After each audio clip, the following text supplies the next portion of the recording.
শিক্ষকতা মহান পেশা, তারা গাছতলায়। এই রকম একটা পরিস্থিতি যে রাজ্যের তৈরি হয়েছে এবং তার থেকে রিকভার আমরা করব কোন পথে? এই যে আজকে আগামীর আড্ডা, বৈঠকি আড্ডায় আপনি এসেছেন, এটা কী করে সম্ভব অস্থির পরিস্থিতি?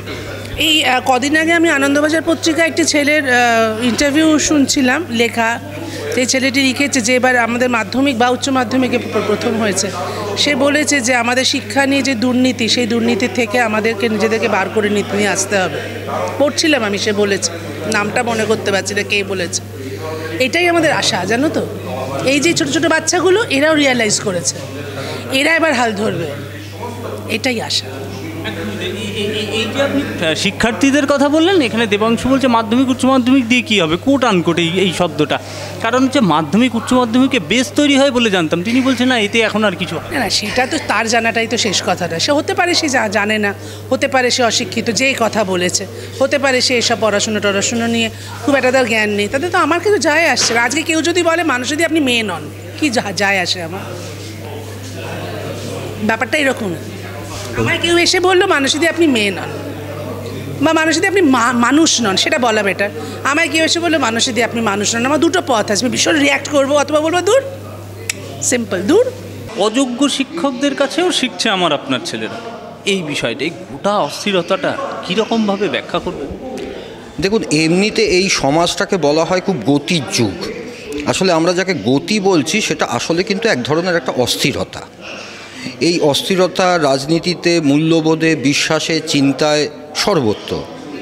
মূল যে অস্থিরতাটা তৈরি হয়েছে সেটা হচ্ছে এক ধরনের বিশ্বাসহীনতা, আস্থাহীনতা, মানুষ মানুষকে বিশ্বাস করতে না পারা। এইটা পৃথিবীতে অনেক সময় এসছে।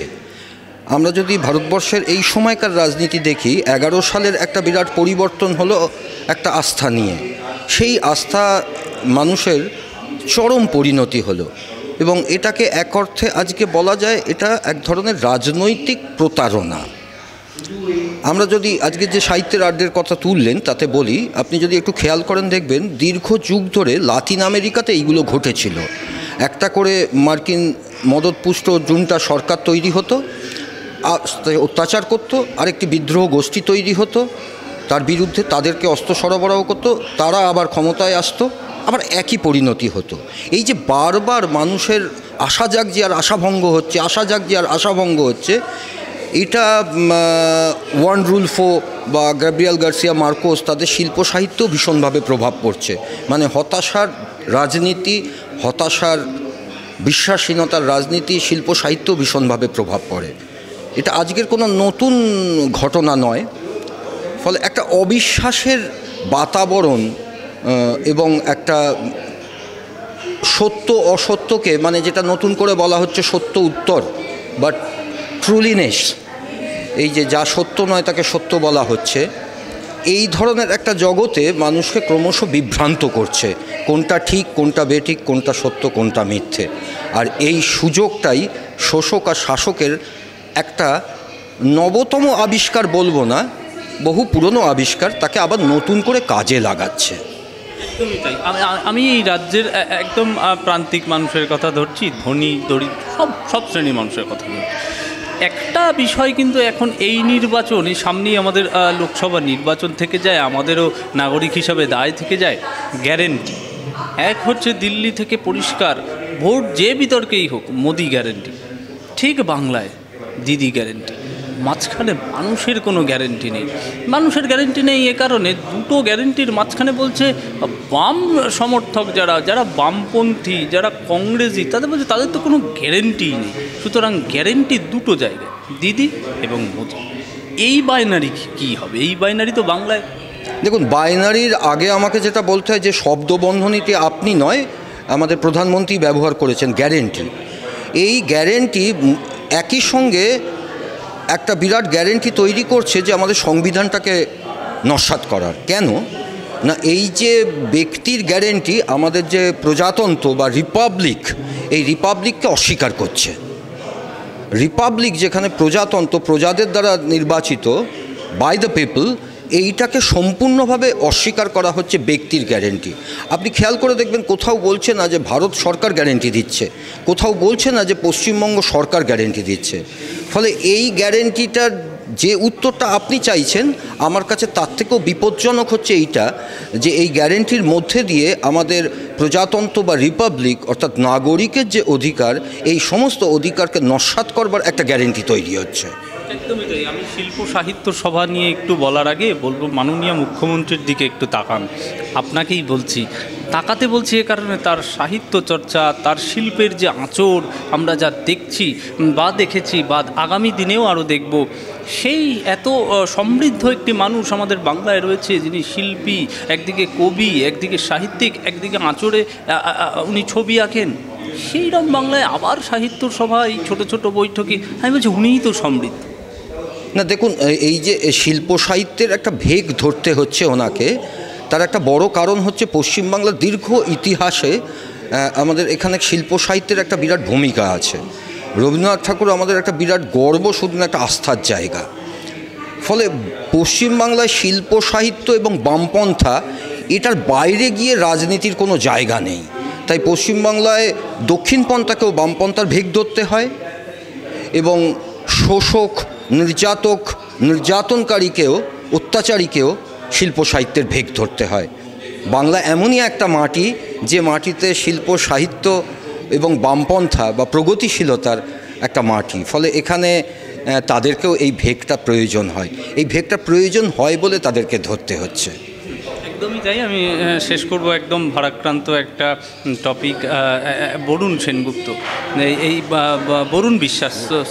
বরুণ বিশ্বাসের যে স্মৃতি আজকের দিনে একেবারে দাঁড়িয়ে কি মনে হচ্ছে, বৈশাখ মাস, আজকে বরুণের স্মৃতি কতটা এই রাজ্যের ক্ষেত্রে থাকলে উনি আর কি পরিবর্তন হতে পারত, বা সেই স্মৃতি কিভাবে টান দেয়? দেখুন, বরুণ বিশ্বাসের আন্দোলনের সূত্রপাত হয়েছিল নারী নির্যাতনের বিরুদ্ধে, এবং তারপরে বরুণ বিশ্বাসের আন্দোলনটা চলে যায় একই সঙ্গে দুর্নীতির বিরুদ্ধে। আর এই দুর্নীতির বিরুদ্ধে কথা বলতে গিয়েই সে খুন হয়, এবং সে কাহিনী আপনারা জানেন। আজও পর্যন্ত তার বিচার পাওয়া যায়নি, আজও পর্যন্ত বরুণের বিচার হয়নি। উল্টে তার পরিবারের বিরুদ্ধে মামলা চলছে, তার দিদি প্রমীলা রায় বিশ্বাস, তার বিরুদ্ধে মামলা চলছে। তার বাড়িতে গিয়ে তাকে প্রস্তাব দেওয়া হয়েছিল চাকরির, সরকারি চাকরির, তিনি প্রত্যাখ্যান করেছিলেন, এবং তিনি মন্ত্রী জ্যোতিপ্রিয় মল্লিকের বিরুদ্ধে অভিযোগ করায় তার বিরুদ্ধে আজও বিধাননগর কোর্টে মামলা চলছে। বরুণের মামলার রায় আমরা এখনও অবধি পেলাম না। বরুণ শুধু একজন শিক্ষক নন, মানে একজন আদর্শ শিক্ষক, যে শিক্ষকরা সমাজকে পথ দেখাতে পারে। এখন আজকে যে ব্যবস্থা চলছে, এই ব্যবস্থা তো পাঠশালা তুলে দেবার, তারা তো শিক্ষাটাকেই তুলে দিতে চাইছে। তা বরুণের বিচার এই ব্যবস্থায় পাওয়া সম্ভব নয়। আপনি যদি ব্যবস্থাটার কথা বলেন, আমি বলবো যে নিন্দা অনেক হয়েছে, কিন্তু এই মুহূর্তে পশ্চিমবাংলার যে জায়গায় এসে দাঁড়িয়েছি, এটাকে বলা হয় স্ট্যাগনেশন, একটা অচল অবস্থা। ইট শুড বি চেঞ্জ, এটা পরিবর্তনযোগ্য, একে মেরামত করার আর কোনো জায়গা নেই। বদলাতে থাকা পরিস্থিতি অস্থির পরিস্থিতি, একেবারেই অস্থির পরিস্থিতি। কারণ হচ্ছে শিক্ষা, সমাজ, সমস্ত কিছু নিম্নগামী। চাকরি প্রার্থীদের যে কথা আমরা এখানে আলোচনা করলাম, এবং সবটা কি হবে, কোথায় দাঁড়াবে, কোথায় গিয়ে দাঁড়াবে সেটা নিজেকে নিজে আমাদের জিজ্ঞাসা করি। আমরা এই সমস্ত বিষ ফুল পুঁতেছিলাম, আমি পার্সোনালি পুঁতি নেই, কিন্তু আমরা জনগণ আমরা পুঁতেছিলাম এই বিষ ফুল। এই বিষ ফুলে আজকে আমরা আক্রান্ত, এই বিষে আমরা আক্রান্ত। সাহিত্য এবং শিক্ষা এবং স্বাস্থ্য সমস্ত দিকের অশুভ প্রভাব পড়েছে, শিক্ষা ব্যবস্থা ভেঙে পড়েছে। কাজেই এইটা হচ্ছে অবস্থা। এই সরকার হচ্ছে স্ক্যামবাজি আর স্কিমবাজির সরকার, এই সরকারকে দূরে হটাতে হবে। কিন্তু এই অস্থির অবস্থা কাটিয়ে উঠবো কী করে? একদিকে তো যুব সমাজ, আরেকদিকে নারী, আরেকদিকে শিল্প নেই। এই অবস্থা, এই অস্থির অবস্থা কাটানোর কোনো উপায় যদি আমাদের ফিরে আসাটাই একমাত্র উপায়, বামেদের ফিরে আসা, জোটসঙ্গীদের ফিরে আসা, এটাই একমাত্র উপায় বলে আমি মনে করি। তাহলে সমাজ বাঁচবে, আমরা সব কিছুর মূল্য পাবো, শ্রমের মূল্য পাবো, মানবিকতা বাঁচবে, মানবতা বাঁচবে, মানবাধিকার ফিরে আসবে। আমাদের জিতিয়ে আনা, আমাদের জেতা, এটাই একমাত্র এই মুহূর্তে ভীষণ প্রয়োজন। এই জায়গায় কিন্তু দুটো একদম থিওরি, যেরকম থিওরিটিক্যালি একদম তৈরি করা হয়েছে, একদিকে মোদি গ্যারেন্টি আর একদিকে দিদি গ্যারেন্টি। আপনি যখন রাজনীতির কথাই বললেন, এই মোদি দিদি দুইয়ের মাঝে, এই গ্যারেন্টির মাঝখানে মানুষের গ্যারেন্টি সঠিক কোথায়? এবং মানুষের তো কোনো গ্যারেন্টি নেই, এবং বলছে একদম ন্যারেটিভ তৈরি করে দেওয়া হচ্ছে যে বামেরা কী করবে, কংগ্রেস কী করবে, এদের তো কোনো গ্যারেন্টি নেই। গ্যারেন্টি দুটো, মোদি এবং দিদি। এটা তাদের তৈরি করা কথা। গ্যারান্টি আমাদের ছিল, আমরা কাজ করে দেখিয়েছি। রাজ্যে বাম সরকার এবং কেন্দ্রে আমাদের অনেক বিরোধিতা সত্ত্বেও কংগ্রেস সরকার, যারা অন্তত ধর্মনিরপেক্ষ, যারা অন্তত গণতান্ত্রিক, সমাজতান্ত্রিক ঝোঁক তাদের ছিল। এই যে আমাদের কি বলবো, আমাদের এই যে ইতিহাস, এই ইতিহাস আমরা গ্যারান্টি দিয়েছি এবং মানুষ তার ফল লাভ করেছে। আমরা জানি মানুষ এই সময় কিভাবে ফ্লোরিশ করেছিল, শিল্প ফ্লোরিশ করেছিল, সাহিত্য ফ্লোরিশ করেছিল। আমরা জানি সুকান্ত ভট্টাচার্য, মানিক বন্দ্যোপাধ্যায়, বীরেন্দ্র চট্টোপাধ্যায়, দীনেশ দাস, এদের লেখালেখির কথা আমরা জানি, তৎকালীন সুভাষ মুখোপাধ্যায়, এদের কথা আমরা জানি। কাজে গ্যারান্টিটা মানুষ দেবে, মানুষ বুঝবে যে কে গ্যারান্টি দিচ্ছে সেটা ঠিক গ্যারান্টি, ভুল গ্যারান্টি নয়। মানুষ এই ভাগটা বুঝতে পারবে, এই যে বিভাজন সেইটা বুঝতে পারবে, এবং তারা মোদি আর দিদি কোনো গ্যারান্টি দিতে পারে না, সেটা তারা বুঝিয়ে ছেড়েছে আমাদের, আমরা বুঝতে বাধ্য হয়েছি। এবার গ্যারান্টি দিচ্ছি আমরা যে আমরাই ফিরে আসব এবং ফিরে এসে মানুষের জন্যই কাজ করব। শেষ প্রশ্ন একেবারে স্পেসিফিক, আমি জেনেই শেষ করবো এই প্রসঙ্গটা। মমতা ব্যানার্জি যেরকম বারবার বলতে থাকেন, আমি চলে গেলে এই প্রকল্পগুলি কে দেবে? কিসের প্রকল্প? কন্যাশ্রী, যুবশ্রী, এগুলো তো বাম আমলে ছিল না, মানুষ এখন পাচ্ছে। এই পাওয়া কতটা সমাজ জীবনে প্রভাব পড়ছে?